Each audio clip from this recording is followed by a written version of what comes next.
Seja muito bem-vindo, irmão e irmã, ao canal Santiagnos. Hoje, vamos mergulhar em um dos momentos mais decisivos e transformadores da história da fé cristã. Um evento que não apenas mudou o destino de um homem, mas redefiniu os rumos do cristianismo para sempre. Falaremos sobre Saulo de Tarso, o implacável perseguidor, e a luz divina que o cegou para, paradoxalmente, iluminar o mundo com a mensagem de Cristo. Capítulo 1. O fogo da perseguição, Saulo de Tarso. Imagine-se na Jerusalém do primeiro século. A poeira das ruas, o burburinho dos mercados, a sombra imponente do templo. Naquele cenário vibrante, uma nova seita, a dos seguidores do caminho, começava a florescer, mas também a ser severamente combatida. Em meio a essa efervescência, surge a figura imponente de Saulo de Tarso. Jovem, brilhante, fariseu de fariseus, educado aos pés do renomado Gamaliel, Saulo era a personificação do zelo pela lei mosaica. Para ele, os cristãos, com sua pregação de um Messias crucificado, eram blasfemos, uma ameaça à pureza da fé judaica. Sua paixão era um fogo que ardia não apenas em sua alma, mas se manifestava em ações implacáveis. Lembremos do martírio de Estevão, o primeiro mártir cristão. As pedras voavam, o sangue jorrava, e aos pés de Saulo eram depositadas as vestes daqueles que executavam o brutal apedrejamento. Ele não apenas aprovava, ele liderava a perseguição, invadindo casas, arrastando homens e mulheres, e os entregando à prisão. A Bíblia nos diz que Saulo respirava ameaças e morte contra os discípulos do Senhor. Uma imagem poderosa que nos mostra a intensidade de seu ódio e sua convicção. Ele não era um vilão por maldade, mas por um zelo equivocado, uma cegueira espiritual profunda, convencido de que estava fazendo a vontade de Deus. Capítulo 2. A luz na estrada de Damasco, o encontro com o ressuscitado, com sua fúria intacta. Saulo obtém cartas do sumo sacerdote para Damasco, com a permissão de prender qualquer um que seguisse o caminho.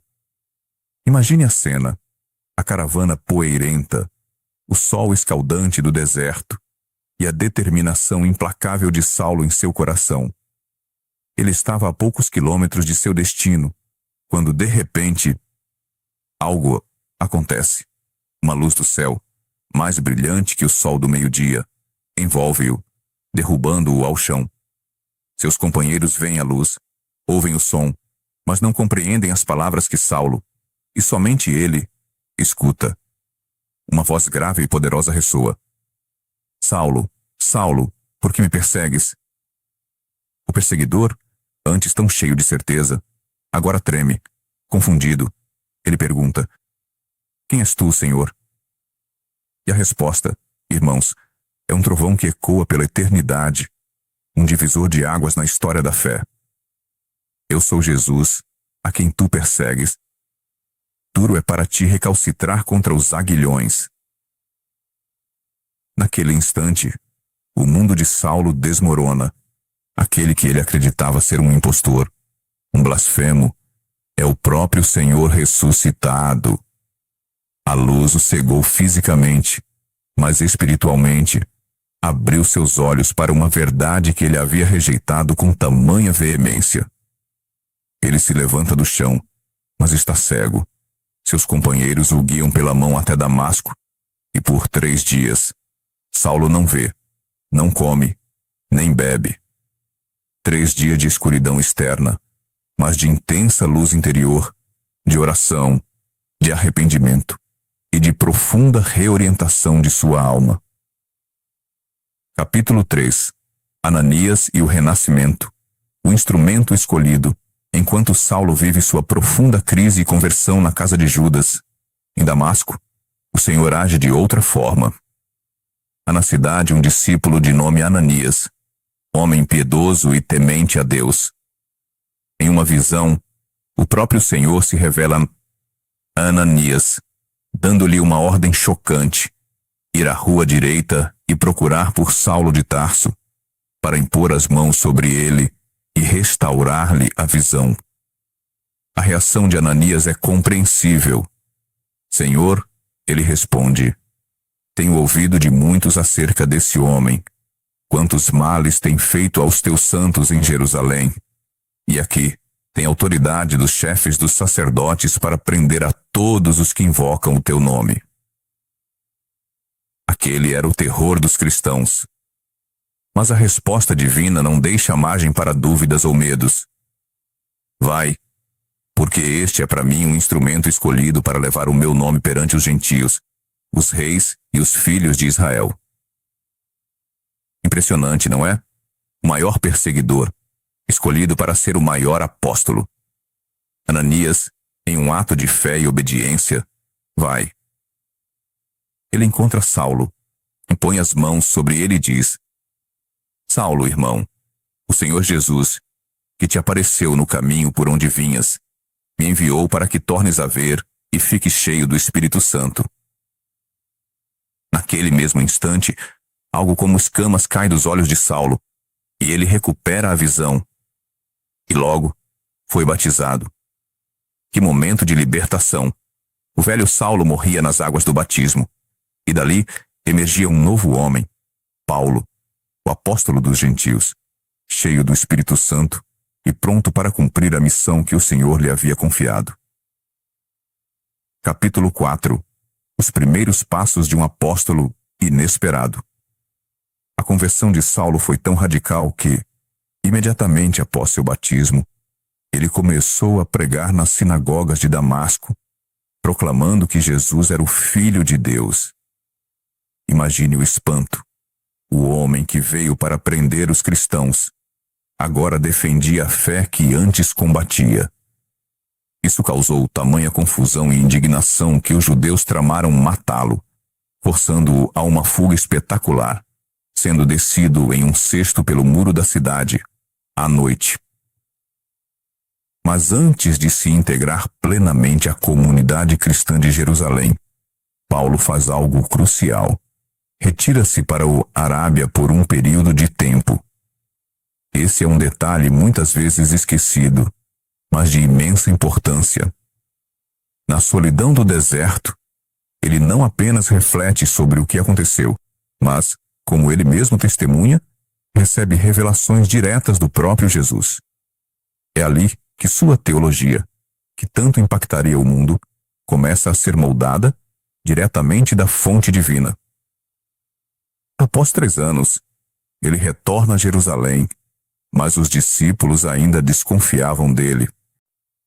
Como poderiam confiar no seu antigo perseguidor? É então que um homem de coração grande e visão clara, Barnabé, o acolhe e o apresenta aos apóstolos, narrando sua conversão e sua corajosa pregação em Damasco. Pedro e Tiago finalmente o recebem. No entanto, a pregação de Paulo em Jerusalém provoca a mesma hostilidade que em Damasco, e ele é aconselhado a voltar para sua cidade natal, Tarso. Lá, ele aguarda seu tempo, até que Barnabé o procura novamente, desta vez para uma missão vital em Antioquia. Em Antioquia, a comunidade cristã era vibrante e diversa, e foi lá que os discípulos foram, pela primeira vez, chamados de cristãos. Dali, Paulo, com Barnabé, iniciaria suas lendárias viagens missionárias, levando o evangelho muito além das fronteiras de Israel, transformando para sempre a face da fé. Capítulo 5. O legado de Paulo, a universalidade da fé. A conversão de Saulo e sua subsequente missão como Paulo de Tarso são inseparáveis da expansão e da própria natureza do cristianismo. Ele foi o arquiteto da mensagem universal do Evangelho. Antes de Paulo, muitos viam o cristianismo como uma seita judaica, com suas leis e costumes. Paulo, com sua formação farisaica e sua profunda experiência de Cristo ressuscitado, compreendeu que a salvação não vinha pela observância da lei, mas pela graça, mediante a fé em Jesus Cristo. Essa foi uma revolução teológica. Ele defendeu que os gentios não precisavam se tornar judeus para serem cristãos, uma questão central no Concílio de Jerusalém, onde sua visão prevaleceu. Suas epístolas, cartas repletas de profundidade teológica e conselhos práticos, formam a base de grande parte da doutrina cristã que conhecemos hoje. De Romanos a Filipenses, ele desdobra o mistério da justificação pela fé, a unidade da Igreja como corpo de Cristo, a vida no Espírito e a esperança da ressurreição.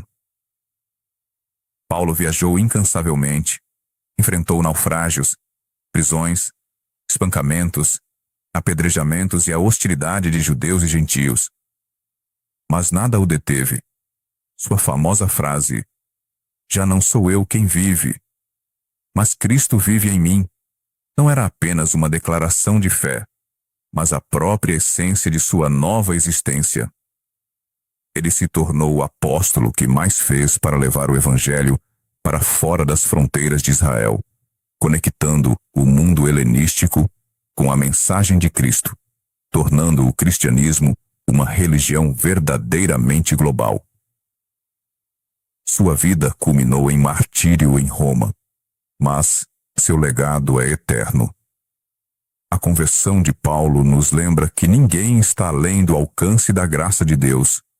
Por mais que tenhamos errado, por mais que tenhamos perseguido, ou simplesmente ignorado o Senhor, Ele pode nos encontrar na nossa própria estrada de Damasco e nos transformar em instrumentos poderosos para o seu reino. A história de Paulo é um convite para que cada um de nós examine o próprio coração, para que nos abramos à luz de Cristo e permitamos que Ele redefina nossa própria vida, assim como redefiniu a história da fé. Que a história de São Paulo, o apóstolo dos gentios, inspire sua jornada de fé hoje. Se este conteúdo tocou o seu coração, deixa o seu like. Isso ajuda os Santiagnos a levar essa mensagem para mais pessoas. Compartilha com alguém que precisa ouvir essa poderosa história de transformação hoje. E se ainda não é inscrito no Santiagnos, clica no botão de inscrição e ativa o sininho para não perder os próximos vídeos. Até a próxima. Deus abençoe a todos.